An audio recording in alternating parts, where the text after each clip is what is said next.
ಓಂ ವಿಷ್ಣವೇ ನಮಃ. ಓಂ ಶ್ರೀಶಾಯ ನಮಃ. ಓಂ ವಾಯುವಾಹನಾಯ ನಮಃ.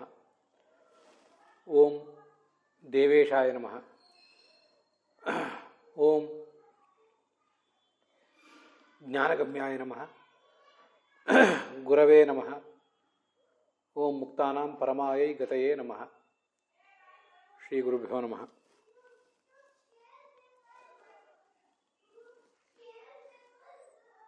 ದ್ವಾರಕಾಂ ಗತಃ ಅರ್ಜುನಃ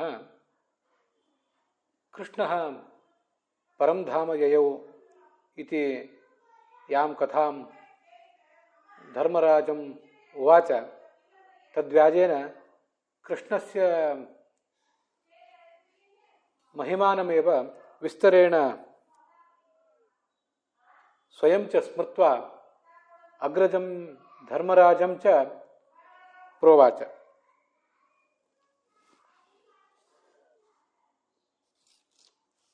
ಈಶೇನ ತೇನ ಕೃಷ್ಣೇನ ರಿಕ್ತಂ ಮಮ ಸರ್ವಂ ಭ್ರಷ್ಟಂ ವರ್ತತೆ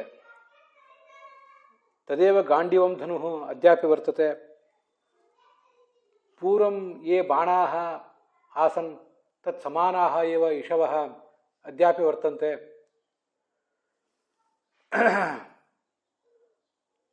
ತತ್ ಸದೃಶ ಏವ ಪೂರ್ವಂ ಕುರುಕ್ಷೇತ್ರೇ ಯುದ್ಧೇ ಯಃ ರಥಃ ಆಸೀತ್ ಯೇ ಚ ರಥಾಶ್ವಾಃ ಆಸನ್ ತತ್ ಸದೃಶಾಃ ಏವ ರಥಾಶ್ವಾಃ ರಥಃ ಅಶ್ವಾಶ್ಚ ಇದಾನೀಮಪಿ ವರ್ತಂತೆ. ತಥಾಪಿ ತೇನ ಈಶೇನ ರಿಕ್ತೋಹಮಸ್ಮಿ ಅಹಂ ರಥಿ ಅತಏವ ಸರ್ವಮಪಿ ಮರುಭೂಮೌ ಉಕ್ತಮಿವ ವ್ಯರ್ಥಂ ಸಂಜಾತಂ ಇತಿ ಸ್ವಸ್ಯ ದುಃಖಂ ಪ್ರಕಟೀಚಕಾರ. ಅಪಿ ಚ ದ್ವಾರಕಾಯಾಂ ಅಸ್ಮಾಕಂ ಸುಹೃದಾಂ ಯದೂನಾಂ ಕ್ಷೇಮವಿಷಯೇ ಯತ್ ಪೃಷ್ಟಂ ತ್ವಯಾ ಅಸ್ತಿ ತದಪಿ ಇದಾನೀಂ ವದಾಮಿ. ಸರ್ವೇ ತೇ ವಿಪ್ರಶಾಪೇನ ಮೂಢಾಃ ಪರಸ್ಪರಂ ಮುಷ್ಟಿಭಿಃ ನಿಹತ್ಯ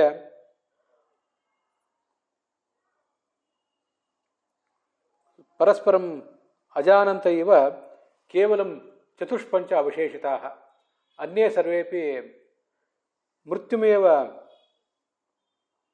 ಪ್ರಾಪುಃ ಪ್ರಾಯೇಣೇತದ್ ಭಗವತಃ ಈಶ್ವರಸ್ಯ ವಿಚೇಷ್ಟಿತಂ.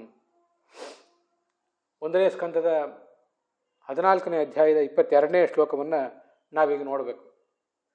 ಕೃಷ್ಣ ಮತ್ತು ಉಳಿದ ಯಾದವರ ಕುಶಲವನ್ನು ವಿಚಾರಿಸಿಕೊಂಡು ಬರಬೇಕು ಅಂತ ಹೋದಂಥ ಅರ್ಜುನ ಕೃಷ್ಣ ಇನ್ನಿಲ್ಲ ಅಂತ ತನ್ನ ಅಣ್ಣನಿಗೆ ಹೇಳುವ ನೆಪದಲ್ಲಿ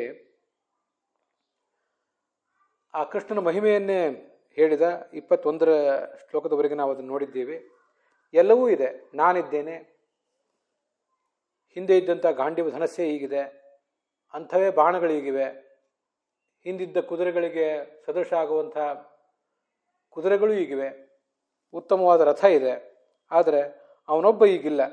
ಆದ್ದರಿಂದ ಎಲ್ಲವೂ ಭಸ್ಮದಲ್ಲಿ, ನನ್ನ ಪರಾಕ್ರಮ ಎಲ್ಲವೂ ಕೂಡ ಭಸ್ಮದಲ್ಲಿ ಹೋಮ ಮಾಡಿದಂತಾಗಿದೆ. ಮತ್ತು ಇಂದ್ರಜಾಲಿಕರೊಬ್ಬ ಮಾಯಾವಿ ಸೃಷ್ಟಿಸಿದ ವಸ್ತುಗಳಂತೆ ವ್ಯರ್ಥ ಆಗಿ ಹೋಗಿದೆ. ಮರುಭೂಮಿಯಲ್ಲಿ ಬೀಜ ಬಿತ್ತಿದಂತೆ ನನ್ನ ಪರಾಕ್ರಮ, ನನ್ನ ಬಾಣ ಪ್ರಯೋಗ ಎಲ್ಲವೂ ಕೂಡ ವ್ಯರ್ಥ ಆಗಿ ಹೋಗಿದೆ. ದ್ರೋಣ, ಕರ್ಣ, ಭೀಷ್ಮ ಮೊದಲಾದ ಮಹಾರಥಿಗಳನ್ನು ಎದುರಿಸಿ ನಾನು ಯುದ್ಧ ಮಾಡಿದ್ದೆ. ಇವತ್ತು ಕೇವಲ ಒಬ್ಬ ಪುಂಡ ಪೋಖರಿಗಳಿಗೆ ನಾನು ಸೋತು ಹೋದೆ. ನಮ್ಮವರಾದ ಯಾದವರನ್ನು, ಅವರ ಸ್ತ್ರೀಯರನ್ನು ರಕ್ಷಿಸುವುದು ನನ್ನಿಂದ ಆಗಲಿಲ್ಲ ಅಂತ ಕೃಷ್ಣನ ಮಹಿಮೆಯನ್ನು ಹೇಳಿಕೊಂಡ. ಅದಾದ್ಮೇಲೆ ಹೇಳ್ತಿದ್ದಾನೆ, ದ್ವಾರಕಾನಗರದಲ್ಲಿ ನೀನು ಯಾದವರ ಬಗ್ಗೆ ಕೇಳಿದೆಯಲ್ಲ, ಅವರೆಲ್ಲ ಹೇಗಿದ್ದಾರೆ, ಎಲ್ಲ ಯಾದವರಿಗೂ ಕುಶಲಿಗಳಾಗಿದ್ದಾರೋ ಇಲ್ಲವೋ ಅಂತ ಕೇಳಿದೆಯಲ್ಲ, ಅದನ್ನು ಈಗ ಒಂದಿಷ್ಟು ಹೇಳ್ತೇನೆ ಕೇಳು. ಹಿಂದೆನೇ ಅವರಿಗೆ ಬ್ರಾಹ್ಮಣರ ಶಾಪ ಬಂದಿತ್ತು. ಈ ಕೃಷ್ಣನ ಪುತ್ರರಲ್ಲಿ ಒಬ್ಬನಾದಂತಹ ಸಾಂಬ ಸ್ತ್ರೀ ವೇಷವನ್ನು ಧರಿಸಿದ್ದ, ಅದು ಗರ್ಭಿಣಿ ಸ್ತ್ರೀಯ ವೇಷವನ್ನು. ಅಲ್ಲಿ ಅವನನ್ನು ಉಳಿದವರು ಕರ್ಕೊಂಡು ಹೋದರು. ಈ ಸ್ತ್ರೀ ಗರ್ಭಿಣಿಯಾಗಿದ್ದಾಳೆ, ಏನು ಹೆರ್ತಾಳೆ ಅಂತ ಕೇಳಿದ್ರು. ಆಗ ಆ ಋಷಿಗಳು ಕೋಪಗೊಂಡು ಒಂದು ಒನಕೆಯನ್ನೇ ಹೆರತಾಳೆ ಈ ಸ್ತ್ರೀ, ಅದು ನಿಮ್ಮ ಕುಲಕ್ಕೆ ನಾಶಕ ಆಗ್ತದೆ ಅಂತ ಶಾಪ ಬೇರೆ ಕೊಟ್ಟುಬಿಟ್ಟಿದ್ರು. ಅಂಥ ಭಯಾನಕವಾದ ಶಾಪವನ್ನು ಅನುಭವಿಸಿ ಅವರೆಲ್ಲ ಮದ್ಯಪಾನ ಮಾಡಿ, ಉತ್ಸವಕ್ಕೆ ಅಂತ ಹೋದವರು ಮದ್ಯಪಾನ ಮಾಡಿ ಅಲ್ಲಿ ಪರಸ್ಪರ ಗುರುತು ಪರಿಚಯ ಇಲ್ಲದವರಂತೆ ಮುಷ್ಟಿಗಳಿಂದ ಮತ್ತು ಬೇರೆ ಯಾವ ಆಯುಧ ಸಿಗ್ತದೋ ಅದರಿಂದೆಲ್ಲ ಪರಸ್ಪರ ಹೊಡೆದಾಡಿ ಸತ್ತೋಗಿದ್ದಾರೆ. ಇನ್ನು ಅಲ್ಲಿ ಉಳಿದವರು ಒಂದು 4-6 ಜನ ಮಾತ್ರ ಅಂತ ಕಥೆ ಹೇಳ್ತಿದ್ದಾನೆ ಅರ್ಜುನ. ನಿಘ್ನತ ಮುಷ್ಟಿಭಿರ್ಮಿತ, ಮುಷ್ಟಿಯಿಂದ ಹೊಡೆದಾಡಿದ್ರು ಕೆಲವರು, ಆಯುಧಗಳನ್ನು ತೆಗೆದುಕೊಂಡು ಹೊಡೆದಾಡಿರ್ಬೋದು ಕೆಲವರು. ಅಲ್ಲೇ ಆ ಒನಕೆ ಏನು ಆ ಸಾಂಬನ ಹೊಟ್ಟೆಯಿಂದ ಹೊರಗೆ ಬಂದಿತ್ತು, ಆ ಒನಕೆಯನ್ನು ಚೂರು ಮಾಡಿ ಅದನ್ನು ಸಮುದ್ರಕ್ಕೆ ಹಾಕಿಬಿಟ್ಟಿದ್ರು, ಈ ಒನಕೆ ನಮ್ಮ ಕುಲಕ್ಕೆ ಕಂಟಕ ಆಗದೇ ಇರಲಿ ಅಂತ. ಆದರೆ ಆ ಒನಕೆ ಆ ಸಮುದ್ರದ ಆಳವನ್ನು ಸೇರಿ, ಸಮುದ್ರದ ತಳವನ್ನು ಸೇರಿ ಅಲ್ಲಿಂದ ಜೊಂಡು ಹುಲ್ಲಾಗಿ ಬೆಳೆದಿತ್ತು. ತೀಕ್ಷ್ಣವಾದಂಥ ಹುಲ್ಲದಾಗಿತ್ತು. ಅಲ್ಲಿಂದ ಆ ತೀಕ್ಷ್ಣವಾದಂಥ ಗರಗಸದಂತೆ ಇರುವಂಥ ಹುಲ್ಲನ್ನೇ ಪರಸ್ಪರ ಇವರು ಕಿತ್ಕೊಂಡ್ರು. ಬಲರಾಮ ಮತ್ತು ಕೃಷ್ಣ ಇಬ್ಬರು ಅವರಿಗೆ ಬುದ್ಧಿ ಹೇಳಲಿಕ್ಕೆ ಹೋದರೂ ಕೂಡ ಆಗಲಿಲ್ಲ.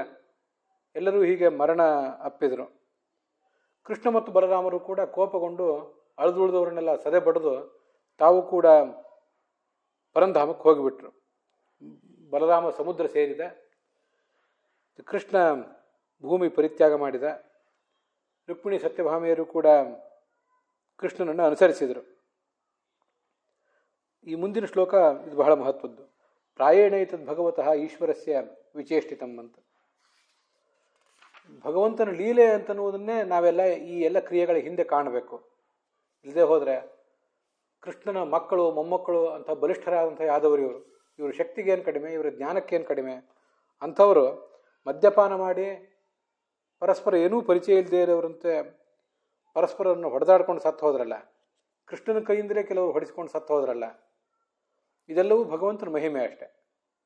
ಯಾಕೆಂದರೆ ಮಿಥೋ ನಿಘ್ನಂತಿ ಭೂತಾನಿ, ಈ ಜೀವಗಳು ಕೆಲವು ಬಾರಿ ಪರಸ್ಪರ ಹೊಡೆದಾಡಿಕೊಳ್ತವೆ, ಹಿಂಸಿಸ್ಕೊಳ್ತವೆ. ಇನ್ನು ಕೆಲವು ಬಾರಿ ಭಾವಯಂತೆ ಹುಟ್ಟಿಸ್ತವೆ, ಒಬ್ಬನನ್ನು ಹುಟ್ಟಿಸ್ತಾನೆ, ಮತ್ತೊಬ್ಬ ಇನ್ನೊಬ್ಬರನ್ನು ಹಿಂಸಿಸ್ತಾನೆ.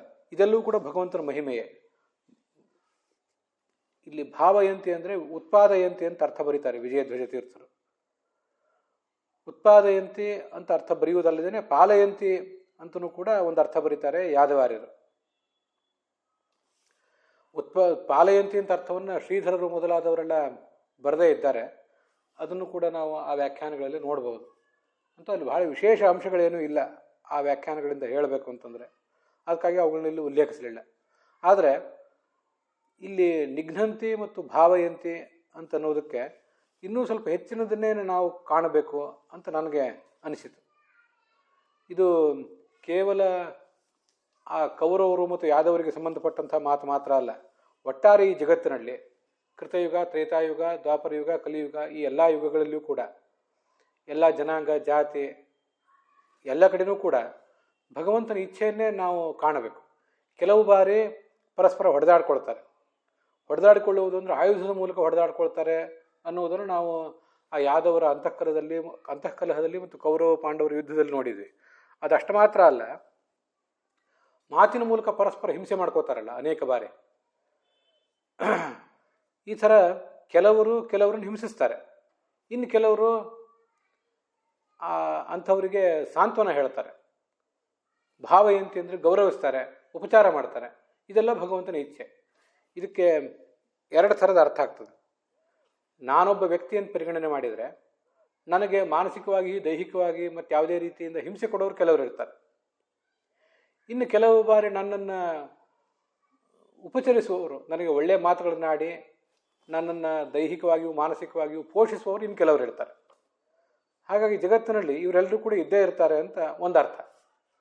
ನನ್ನನ್ನು ಹಿಂಸಿಸುವವರು ಕೆಲವರು, ಕೆಟ್ಟದಾಗಿ ನಡೆಸಿಕೊಳ್ಳುವವರು ಕೆಲವರು, ಉತ್ತಮವಾಗಿ ನಡೆಸಿಕೊಳ್ಳುವವರು ಇನ್ನು ಕೆಲವರು, ಹೀಗೆಲ್ಲ ಇರ್ತಾರೆ ಅಂತ ಅದರ ತಾತ್ಪರ್ಯ ಆಗ್ತದೆ. ಅದಲ್ಲದೇ ಭೂತಾನಿ ಮಿಥೋ ನಿಘ್ನಂತಿ ಭಾವಯಂತಿ ಚ, ಯಾರು ನನ್ನನ್ನು ಈಗ ಹಿಂಸಿಸಿದಾರೋ ಅವರೇ ನನ್ನನ್ನು ಇನ್ನೊಂದು ಬಾರಿ ಸುಖಪಡಿಸಬಹುದು ಕೂಡ, ನನ್ನನ್ನೇ ಅವ್ರು ಚೆನ್ನಾಗಿ ನೋಡ್ಕೊಳ್ಬಹುದು.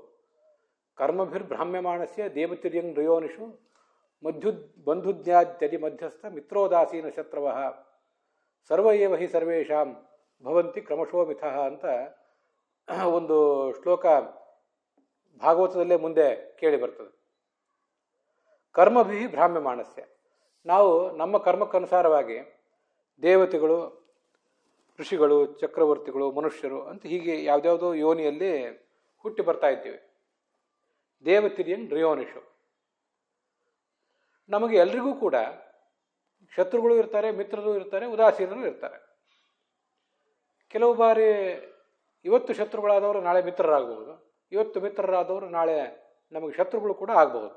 ಇದೆಲ್ಲವೂ ಕೂಡ ನಮಗೆ ಈ ಜೀವಮಾನದಲ್ಲಿ ಇದ್ದದ್ದೇ ಅಂತ ಆ ಒಂದು ಮಾತು ಅಲ್ಲೇ ಮುಂದೆ ಭಾಗವತದಲ್ಲಿ 10-11ನೇ ಸ್ಕಂದದಲ್ಲಿ ಕೇಳಿ ಬರ್ತದೆ. ಹೀಗೆ ಕೆಲವರು ನಾವು ತೊಂದರೆ ಕೊಡುವವರಿದ್ದರೆ ನಮ್ಮನ್ನು ಉತ್ತಮವಾಗಿ ನಡೆಸ್ಕೊಂಡು ನಮ್ಮ ಜೀವನಕ್ಕೆ ಆಧಾರವಾಗಿ ನಿಲ್ಲುವವರು, ನಮ್ಮನ್ನು ಸಪೋರ್ಟ್ ಮಾಡುವವರು ಇನ್ನು ಕೆಲವರು ಇರ್ತಾರೆ. ಇದು ಒಂದು ಅರ್ಥ. ಆದರೆ ಇವರೇ ಯಾರು ಯಾವತ್ತು ನಮ್ಮನ್ನು ಹಿಂಸಿಸಿದ್ದಾರೆ ಅವರೇ ಇನ್ನೊಂದು ಬಾರಿ ನಮ್ಮ ಜೊತೆ ಚೆನ್ನಾಗಿ ನಡ್ಕೋತಾರೆ. ಯಾರು ಇವತ್ತು ನಮ್ಮ ಜೊತೆ ಚೆನ್ನಾಗಿ ನಡ್ಕೊಂಡಿದ್ದಾರೆ, ಇವರನ್ನು ನಮ್ಮ ಆಪ್ತರು ಅಂತ ನಾವು ಯಾರನ್ನು ತಿಳ್ಕೊಂಡಿದ್ದೀವಿ, ಅವರೇ ಯಾವುದೋ ಕಾಲಕ್ಕೆ ನಮ್ಮನ್ನು ಹಿಂಸಿಸಿ ಬಿಡ್ತಾರೆ. ಇದೆಲ್ಲದರ ಹಿಂದೆ ಭಗವಂತನ ಇಚ್ಛೆಯೇ ಇರೋದು. ಹೀಗೆಲ್ಲ ಆಗಲಿಕ್ಕೆ ಏನು ಕಾರಣ? ಇದು ಭಗವಂತನ ಇಚ್ಛೆ, ಭಗವಂತನ ಮಹಿಮೆ ಇಲ್ಲಿ ಇದ್ರ ಹಿಂದೆ ಇದೆ ಅಂತ. ಇದ್ರ ಹಿಂದೆ ಭಗವಂತನ ಮಹಿಮೆ ಇರೋದು ಹೇಗೆ?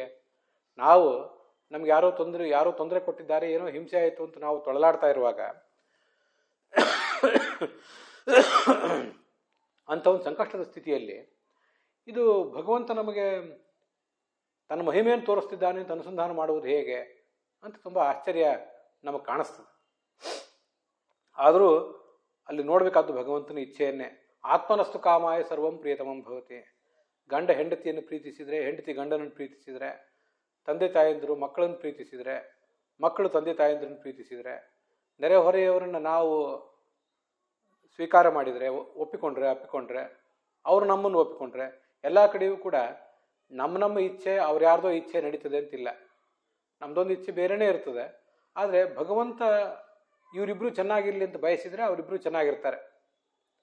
ಇವರಿಬ್ಬರು ಚೆನ್ನಾಗಿರುವುದು ಬೇಡ, ಇವರು ಕಷ್ಟಪಡಲಿ ಅಂತ ಭಗವಂತ ಏನಾದರೂ ಇಚ್ಛಿಸಿದರೆ ಅದು ಹಾಗೇ ನಡೀತದೆ. ಇದು ಭಗವಂತನ ಇಚ್ಛೆ ಅಷ್ಟೆ. ಅದಕ್ಕೆ ಗಂಡ ಹೆಂಡರು ಸಂಬಂಧ, ಮಕ್ಕಳು ತಂದೆ ತಾಯಿನೂ ಸಂಬಂಧ, ನೆರೆಹೊರೆಯವರು ಬಂಧುಗಳು ಮಿತ್ರರು ಅನ್ನೋ ಸಂಬಂಧ, ಈ ದೇಶ ಆ ದೇಶ ಅನ್ನುವ ಸಂಬಂಧ, ಈ ಜಾತಿ ಈ ಜನವರ್ಗ ಅನ್ನುವ ಒಂದು ಸಂಬಂಧ, ಇದ್ಯಾವುದೂ ಹೊಸದಲ್ಲ. ಎಲ್ಲ ಕಡೆನೂ ಕೂಡ ಇದೇ ನಡೆಯೋದು. ಆದ್ದರಿಂದ ಭಗವಂತನ ಮಹಿಮೆಯನ್ನು ಅಲ್ಲದೆ ಮತ್ತೆ ನಾವು ಇಲ್ಲಿ ಏನು ಕಾಣಲಿಕ್ಕೆ ಸಾಧ್ಯ? ಭಗವಂತನ ಸಂಕಲ್ಪ ಹೀಗಾಗಿದೆ, ಆದ್ದರಿಂದ ಇದೆಲ್ಲ ನಡೆದಿದೆ ಅಂತ ನಾವು ತಿಳ್ಕೊಳ್ಬೇಕಷ್ಟೆ. ಉತ್ಪತ್ತಿ ಸ್ಥಿತಿ ಸಂಹಾರಾಹ ನಿಯತಿ ಜ್ಞಾನಮಾವೃತಿ ಬಂಧ ಮೋಕ್ಷವು ಚ ಪುರುಷ ಜಸ್ಮಾತ್ ಹರಿರೇಕರಾಟ್. ಜಗತ್ತಿನ ಹುಟ್ಟು ಅವನಿಂದ ಆಗ್ತದೆ, ಅದರ ಪಾಲನೆ, ಅದರ ನಾಶ, ನಿಯತಿ, ಅದರ ನಿಯಮನ, ಅಜ್ಞಾನ, ಮೋಕ್ಷ ಎಲ್ಲವೂ ಕೂಡ ಭಗವಂತನಿಂದಲೇ ಆಗ್ತದೆ. ದ್ರವ್ಯಂ ಕರ್ಮಚ ಕಾಲಶ್ಚ ಸ್ವಭಾವೋ ಜೀವ ಏವವ. ಯಾವುದೇ ಜಡವಸ್ತು ಚೇತನ ವಸ್ತು, ಜಡವಸ್ತುವಿನ ಸ್ವಭಾವ ಅದರ ಕ್ರಿಯೆ, ಚೇತನ ವಸ್ತುವಿನ ಸ್ವಭಾವ ಅದರ ಕ್ರಿಯೆ ಎಲ್ಲವೂ ಕೂಡ ಯದನುಗ್ರಹತಸ್ತಂತಿ. ಭಗವಂತ ಅದನ್ನು ಹಾಗೆ ಇರಗೊಟ್ಟರೆ ಅದು ಇರ್ತದೆ, ಇಲ್ಲದೆ ಹೋದರೆ ಅದು ಇರೋದಿಲ್ಲ. ಇದನ್ನು ಅಲ್ಲಿ ನಾವು ಕಾಣಬೇಕಷ್ಟೆ. ಅದರಿಂದ ಅದರ ಹೊರತು ಬೇರೆ ಯಾವ ಒಂದು ಪರಿಹಾರವೂ ಕೂಡ ಅಲ್ಲಿಲ್ಲ, ಬೇರೆ ಯಾವ ಉತ್ತರವೂ ಕೂಡ ಅಲ್ಲಿಲ್ಲ. ನಾವು ಈ ಜಗತ್ತಿನಲ್ಲಿ ನಮ್ಮ ಅಧ್ಯಾತ್ಮದ ಜೀವನದಲ್ಲಿ, ಸ್ಪಿರಿಚುವಲ್ ಲೈಫ್ನಲ್ಲಿ ಇರುವ ಹಂತವನ್ನು ಹೊಂದಿಕೊಂಡು ಕೆಲವು ಬಾರಿ ಇದು ಚೇಷ್ಟೆ ಅಂತ ಕಾಣಬಹುದು, ಕೆಲವು ಬಾರಿ ಇದಂತಹ ಭಗವಂತನ ಚೇಷ್ಟೆ. ನಮಗಿಷ್ಟೆಲ್ಲ ದುಃಖ ಕೊಟ್ಟು ಆ ಭಗವಂತನಿಗೆ ಆಗಬೇಕಾದದ್ದು ಏನಿದೆ, ಅದೇನು ಪ್ರಾರಬ್ಧ ಕರ್ಮ ಅಂತ ಉತ್ತರ ಕೊಡ್ತೀರಿ, ಆ ಉತ್ತರ ಕೇಳಿ ಸಾಕಾಗಿದೆ ಅಂತ ಹೀಗೆಲ್ಲ ನಮಗೇನಾದರೂ 108 ಅನಿಸ್ಬಹುದು. ಆದರೆ ಒಟ್ಟಾರೆ ಭಗವಂತ ಇದು ನಮ್ಮನ್ನು ಈ ಮಹಾಮೋಹವೆಂಬ ಕಡಾಯಿಯಲ್ಲಿ, ನಮಗೆ ಮಹಾಭಾರತ ಹೇಳುವಂತೆ ಅಸ್ಮಿನ್ ಮಹಾಮೋಹಮಹಿ ಕಟಾಹೆ ಸೂರ್ಯಾಗ್ನಿನ ರಾತ್ರಿ ದಿವೇಂದನೇನ ಮಾಸತ್ತು ದರ್ವಿ ಪರಿಘಟ್ಟನೇನ ಭೂತಾನಿ ಕಾಲಹ ಪಚತಿ ಇತಿ ವಾರ್ತಾ. ಯಾರು ನಮ್ಮನ್ನು ಚೆನ್ನಾಗಿ ನೋಡಿಕೊಂಡ್ರೆ ಅಲ್ಲಿಯೂ ಭಗವಂತ ನಮ್ಮನ್ನು ಪಕ್ವ ಮಾಡ್ತಿದ್ದಾನೆ ಅಂತಲೇ ಅರ್ಥ. ನಮ್ಮನ್ನು ಚೆನ್ನಾಗಿ ನೋಡ್ಕೊಳ್ದೆ ನಮ್ಮನ್ನು ಕೆಟ್ಟದಾಗಿ ಯಾರು ನಡೆಸ್ಕೊಂಡ್ರೆ ಅಲ್ಲಿಯೂ ಕೂಡ ಭಗವಂತ ನಮ್ಮನ್ನು ಪಕ್ವರನ್ನಾಗಿ ಮಾಡುವಂಥ ಒಂದು ವಿಧಾನ ಇದು. ಈ ಬ್ರಹ್ಮಾಂಡ ಅನ್ನೋದೊಂದು ದೊಡ್ಡ ಕಡಾಯಿ. ಸೂರ್ಯ ಅನ್ನೋದು ಇದಕ್ಕೊಂದು ಅಗ್ನಿ ಇದ್ದಂತೆ. ಹಗಲು ರಾತ್ರಿಗಳು ಇದಕ್ಕೆ ಇಂಧನ. ಆ ಇಂಧನವನ್ನು ಅವಲಂಬಿಸಿ ಆ ಸೂರ್ಯವೆಂಬ ಅಗ್ನಿ ಉರಿತಿದೆ. ಮಾಸರ್ತು ದರ್ವಿ ಪರಿಘಟ್ಟನೇನ, ತಿಂಗಳುಗಳು ಮತ್ತು ಪಕ್ಷಗಳು, ತಿಂಗಳುಗಳು, ಮಾಸಗಳು ಅಂತನ್ನೋದು ಇದಕ್ಕೊಂದು ದರ್ವಿ, ಸೌಟಿದ್ದಂತೆ. ಪರಿಘಟ್ಟನೇನ, ಆ ಸೌಟನ್ನು ಅಲ್ಲಿ ಚೆನ್ನಾಗಿ ಕುಟ್ಟುತ್ತಾನೆ ಭಗವಂತ. ಏನಾದ್ರೂ ಒಂದು ಪದಾರ್ಥ ಬೇಯುವಾಗ ಎಲ್ಲಿ ತಳ ಹೊತ್ತದಂತೆ ನಡುವೆ ಕೈ ಆಡಿಸ್ಬೇಕಾಗ್ತದೆ.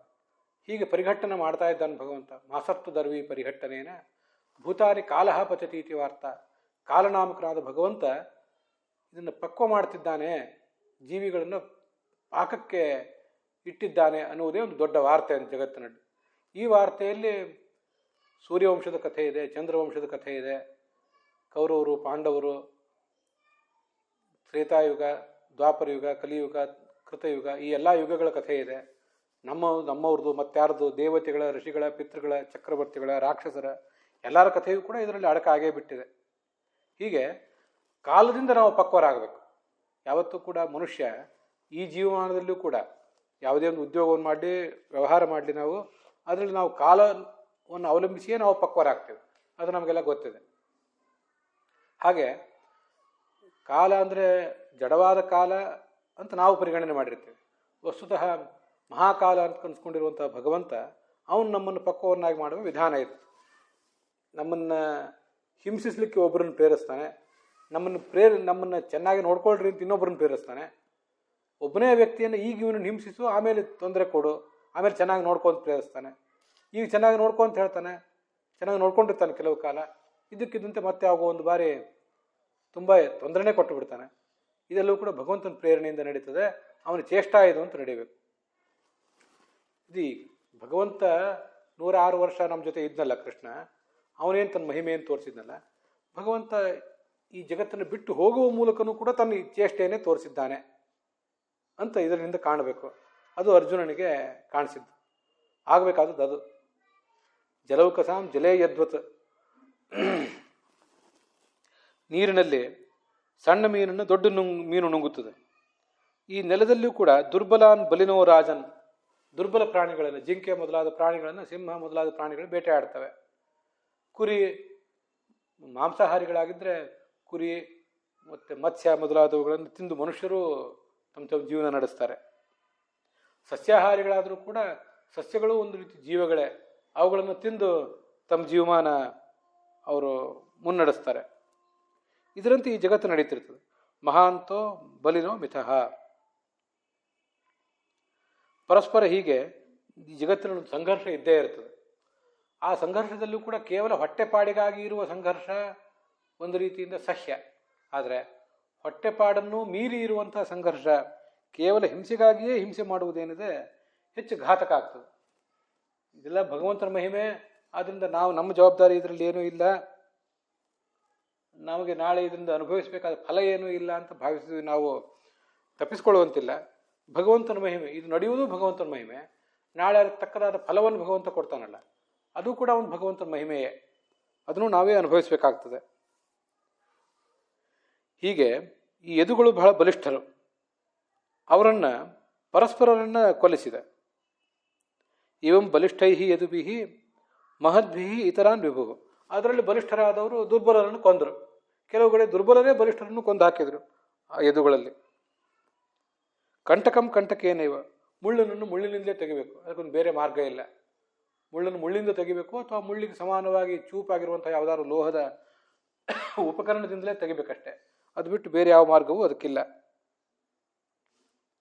ದ್ವಯಂ ಚಾಪಿ ಈಶಿತು ಸಮಂ. 106 ವರ್ಷ ಕಾಲ ಇಲ್ಲಿದ್ದು ಯದುಗಳನ್ನು, ಯಾದವ ವಂಶದವರನ್ನು ಮತ್ತು ಕುರುವಂಶವನ್ನು ಎರಡನ್ನೂ ರಕ್ಷಿಸಿದ. ಮತ್ತೆ ಈಗ ಆ ಯಾದವ ವಂಶವನ್ನು ಅವನೇ ನಾಶಪಡಿಸಿದ, ಕೌರವವನ್ನು ನಾಶಪಡಿಸಿದ. ಈ 36 ವರ್ಷದಿಂದ ತಾನೇ ನಾಶಪಡಿಸಿದ್ದ. ಇದೆರಡೂ ಅವನಿಗೆ ಸಮಾನವೇ. ಯದು ರಕ್ಷಣಂ ವಿನಾಶಂ ಚೇತಿ ದ್ವಯಂ ಅಂತ ಯಾದವಾರ್ಯರು ಅದಕ್ಕೆ ಅರ್ಥ ಬರೀತಾರೆ. ಇವೆರಡು ಮಾತ್ರ ಅಲ್ಲ, ಕೇವಲ ಕೌರವ ವಂಶ ಯಾದವ ವಂಶ ಮಾತ್ರ ಅಲ್ಲ, ಒಟ್ಟಾರೆ ಈ ಜಗತ್ತಿನಲ್ಲಿ ಎಲ್ಲಿಯೇ ಆದರೂ ಕೂಡ ಯಾರನ್ನಾದರೂ ಕೊಲ್ಲುವುದು ಮತ್ತು ಯಾರನ್ನಾದರೂ ರಕ್ಷಿಸುವುದು ಎರಡರಿಂದಲೂ ಕೂಡ ಅವನಿಗೇನು ಪ್ರಯೋಜನವೂ ಆಗೋದಿಲ್ಲ. ಯಾರನ್ನಾದರೂ ರಕ್ಷಿಸಿದ್ರಿಂದ ಅವನಿಗೇನು ಒಂದು ಸಾರ್ಥಕ್ಯ ಭಾವನೆ, ನಾನು ಒಳ್ಳೆ ಕೆಲಸ ಮಾಡಿದೆ ಅಂತ ಹೆಮ್ಮೆ ಅವನಿಗೇನು ಉಂಟಾಗೋದಿಲ್ಲ. ಯಾರನ್ನೂ ಆದರೂ ಜಗತ್ತಿನಲ್ಲಿ ಕೊಂದು ಹಾಕಿದ್ರಿಂದ ಅವನಿಗೇನೂ ಆಗೋದಿಲ್ಲ. ಇಷ್ಟು ಜನರನ್ನು ಕೊಂದಿದ್ದರಿಂದ ಏನಾಗೋದಿಲ್ಲ ಅವನಿಗೆ. ಯಸ್ಯ ಬ್ರಹ್ಮಚ ಕ್ಷತ್ರಂಚ ಉಭಯ ಭವತಿ ಓದನಃ ಮೃತ್ಯುರ್ಯಸ್ಯೋಪಸೇಚನಂ ಕೈಯತ್ಥಾ ವೇದ ಯತ್ರ ಸಹ ಅಂತ ಉಪನಿಷತ್ತು ಅವನ ಬಗ್ಗೆ ಕೇಳ್ತದೆ. ಯಸ್ಯ ಬ್ರಹ್ಮಚ ಕ್ಷತ್ರಂಚ, ಬ್ರಾಹ್ಮಣ ವರ್ಣದ ಅಭಿಮಾನಿಯಾದ ಚತುರ್ಮುಖ ಬ್ರಹ್ಮ, ಕ್ಷತ್ರಿಯ ವರ್ಣದ ಅಭಿಮಾನಿಯಾದಂಥ ವಾಯುದೇವ, ಇವರಿಬ್ಬರೂ ಕೂಡ ಅವನಿಗೊಂದು ಊಟಕ್ಕೆ ಕೂತ್ರೆ, ಆ ಭಗವಂತನಿಗೆ ಪ್ರಳಯ ಕಾಲದ ಊಟಕ್ಕೆ ಕೂತ್ರೆ ಅವನಿಗೊಂದು ತುತ್ತು ಮಾತ್ರ ಇವರಿಬ್ಬರು. ಮೃತ್ಯುರು ಯಸ್ಯೋಪಸೇಚನಂ, ನಮ್ಮೆಲ್ಲರನ್ನೂ ನುಂಗಿ ನೊಣೆಯುವಂತಹ ಈ ಯಮ, ಆತ ಆ ಮೃತ್ಯುವು ಕೂಡ ಆ ಭಗವಂತನಿಗೆ ಒಂದು ಹೋಳು ಉಪ್ಪಿನಕಾಯಿ ಅಂತೆ. ಕೈಯತ್ಥ ವೇದ ಯತ್ರ ಸಹ, ಅವನ ಬಗ್ಗೆ ನಾವು ಏನು ತಿಳಿಯೋದಿದೆ, ಅವನ ಮಹಿಮೆ ನಮಗೆ ಅರ್ಥ ಆಗುವುದು ಎಷ್ಟಿದೆ. ಹೀಗೆ ಸಮಸ್ತ ಪ್ರಪಂಚವನ್ನೇ ತಾನೇ ಈ ತನ್ನ ಹೊಟ್ಟೆಯಿಂದ ಏನು ಜೀವಿಗಳನ್ನು ಹೊರಗೆ ತೆಗೆದಿದ್ದ, ಸೃಷ್ಟಿ ಪ್ರಾರಂಭಿಸಿದ್ದ, ಅವುಗಳನ್ನು ಒಂದು ದೀರ್ಘಕಾಲ ಆದ ಮೇಲೆ ಹೊಟ್ಟೆಯಿಂದ ಹೊರಗೆ ತೆಗಿತಾನಲ್ಲ, ಮತ್ತೆ ಅವರನ್ನೆಲ್ಲರನ್ನು ಕೂಡ ಪ್ರಳಯ ಕಾಲದಲ್ಲಿ ನಾಶಪಡಿಸ್ತಾನಲ್ಲ. ಇದರಲ್ಲಿ ಆಗುವುದೇನಿದೆ, ಏನು ವ್ಯತ್ಯಾಸವೂ ಕೂಡ ಇಲ್ಲ. ಎಲ್ಲರನ್ನು ಕೂಡ ಅವನೇ ಹೀಗೆ ಮತ್ತೆ ತನ್ನಲ್ಲಿ ಸಂಹಾರ ಮಾಡ್ಕೊಂಡು ಬಿಡ್ತಾನೆ. ಇದೆಲ್ಲವೂ ಅವನಿಗೆ ಸಮಾನವಾದದ್ದು ಅಂತಿದ್ದಾರೆ. ದೇಶಕಾಲಾರ್ಥಯುಕ್ತಾನಿ ಹೃತ್ತಾಪೋಪಶಮಾನಿ ಚ ಹರಂತಿ ಸ್ಮರತಶ್ಚಿತ್ತಂ ಗೋವಿಂದಾಭಿ ಹಿತಾನಿ ಮೇ. ನಾನು ಈ ಹಿಂದೆ ಅವನು ಬದುಕಿದ್ದಾಗ, ಕೃಷ್ಣ ನಮ್ಮ ಜೊತೆಗಿದ್ದಾಗ ಅವನ ಮಾತುಗಳನ್ನು ಕೇಳ್ತಾ ಇದ್ದೆ. ಭಗವದ್ಗೀತಾ ನನಗೆ ಬೋಧನೆ ಮಾಡಿದ್ದ, ಮತ್ತು ಅನುಗೀತಾ ಬೋಧನೆ ಮಾಡಿದ್ದ, ವೈಷ್ಣವ ಧರ್ಮವನ್ನು ನಮಗೆಲ್ಲರಿಗೂ ಕೂಡ ಅವನು ಬೋಧನೆ ಮಾಡಿದ್ದಲ್ಲ. ಆ ಬೋಧನೆ ಮಾಡಿದಾಗೆಲ್ಲ ಯಾವ ದೇಶದಲ್ಲಿ ಯಾವ ಕಾಲಕ್ಕೆ ತಕ್ಕಂತೆ ಯಾವ ವಸ್ತು ಅಥವಾ ಯಾವ ವ್ಯಕ್ತಿಗೆ ತಕ್ಕಂತೆ ಹೇಗೆ ಧರ್ಮಾಚರಣೆ ಮಾಡಬೇಕು ಮನುಷ್ಯ, ಧರ್ಮಾಚರಣೆ ಅಂದರೆ ಏನು ಅನ್ನುವುದನ್ನೆಲ್ಲ ಅವನು ನಮಗೆಲ್ಲಿಗೂ ಕೂಡ ಬೋಧನೆ ಮಾಡಿದ್ದ. ನಮಗೆ ಬೋಧನೆ ಮಾಡುವಂತೆ ನಮ್ಮನ್ನು ನೆಪ ಮಾಡಿಕೊಂಡು ಈ ಜಗತ್ತಿಗೆ ಅವನು ಬೋಧನೆ ಮಾಡಿದ. ಅವೆಲ್ಲ ಅದನ್ನು ಕೇಳಿ ತಿಳ್ಕೊಳ್ಳುವ ಶಕ್ತಿ ನಮಗಿದ್ರೆ ಹೃತ್ತಾಪ ಉಪಶಮಾನಿ, ನಮ್ಮ ಹೃದಯದ ಸಾಂಸಾರಿಕ ಬೇಗ ನಾವು ಪರಿಹಾರ ಮಾಡ್ತವೆ. ಹರಂತಿ ಸ್ಮರತಶ್ಚಿತ್ತಂ, ಅದು ಇವತ್ತಿಗೂ ಕೂಡ ನನ್ನ ಮನಸ್ಸು ಅದರಿಂದ ಪರವಶ ಆಗ್ತದೆ. ಆ ಮಾತುಗಳನ್ನು ನೆನಪು ಮಾಡ್ಕೋತಾ ಇದ್ದೀನಿ. ಹೀಗೆ ಆ ಅರ್ಜುನ ಕೃಷ್ಣನ ಪಾದಕಮಲವನ್ನು ನೆನಪು ಮಾಡ್ಕೊಳ್ತಾ ಇದ್ದ. ಗಾಢವಾದಂಥ ಭಕ್ತಿ ಆತನ ಬಗ್ಗೆ ಇತ್ತು. ಹೀಗೆ ನೆನಪು ಮಾಡಿಕೊಂಡು ಸೌಹಾರ್ದೇನ ಅತಿಗಾಢೇನ ಶಾಂತಾಸೀತ್ ವಿಮಲಾಮತಿ. ಮೊದಲು ದುಃಖ ಆಗಿತ್ತು, ಇಲ್ಲ ಅಂತಲ್ಲ, ಆದರೆ ಕೊನೆಗೆ ಆ ದುಃಖವೂ ಕೂಡ ಪರಿಹಾರ ಕಂಡಿತು. ಅವನ ಬುದ್ಧಿ ತಿಳಿಯಾಯಿತು. ಕೃಷ್ಣ ಇದ್ದ ಇಷ್ಟವರೆಗೆ, ಇನ್ನು ಮುಂದೆ ಅವನು ಇರುವುದಿಲ್ಲ. ಇದ್ದ ಅನ್ನುವುದು ಅವನಿಗೆಷ್ಟು ಸಹಜವೋ, ಇರುವುದಿಲ್ಲ ಅನ್ನುವುದು ನಮ್ಮ ಜೊತೆಗೆ ಆತ ಕಾಣುವಂತೆ ಇರುವುದಿಲ್ಲ ಅನ್ನುವುದು ಅಷ್ಟೇ ಸಹಜ ಅವನಿಗೆ. ಆದ್ದರಿಂದ ಅವನು ಇದ್ದದ್ದು ಅವನ ಮಹಿಮೆ, ಅವನು ಇಲ್ಲಿಂದ ಹೋಗಿದ್ದು ಕೂಡ ಅವನ ಮಹಿಮೆ ಅನ್ನೋದನ್ನೇ ನಾವು ತಿಳ್ಕೊಳ್ಬೇಕು ಅಂತ ಅವನ ಮನಸ್ಸು ಪರಮಾನಂದದಲ್ಲಿ ಮಗ್ನ ಆಯಿತು. ಬುದ್ಧಿಗೆ ಆದಂಥ ದುಃಖವೂ ಕೂಡ ಪರಿಹಾರ ಕಂಡಿತು ಅಂತ ಅದರ ತಾತ್ಪರ್ಯ ಆಗ್ತದೆ. ಅಲ್ಲಿಗೆ ಈ 1ನೇ ಸ್ಕಂದದ 14ನೇ ಅಧ್ಯಾಯದ 28ನೇ ಶ್ಲೋಕ ಸಮಾಪ್ತ ಆಗ್ತದೆ. ಇವತ್ತಿನ ಈ ಅಧ್ಯಾಯವು ಕೂಡ ಇಲ್ಲಿಗೆ ಸಮಾಪ್ತವಾಗಿದೆ. ಹುಸಿಯ ನಾಡಿ ಹೊಟ್ಟೆ ಹೊರೆವ ವಿಷಯದಲ್ಲಿ ರಸಿಕನೆಂದು ಹುಸಿಗೆ ಹಾಕಿದರೂ ಎನ್ನ ಋಷಿಕೇಶನೇ, ಈಶನಿನ್ನ ಚರಣ ಭಜನೆ ಆಸೆಯಿಂದ ಮಾಡುವೆ, ದೋಷ ರಾಶಿ ನಾಶ ಮಾಡು ಶ್ರೀಶಕೇಶವ. ಶ್ರೀಕೃಷ್ಣಾರ್ಪಣ.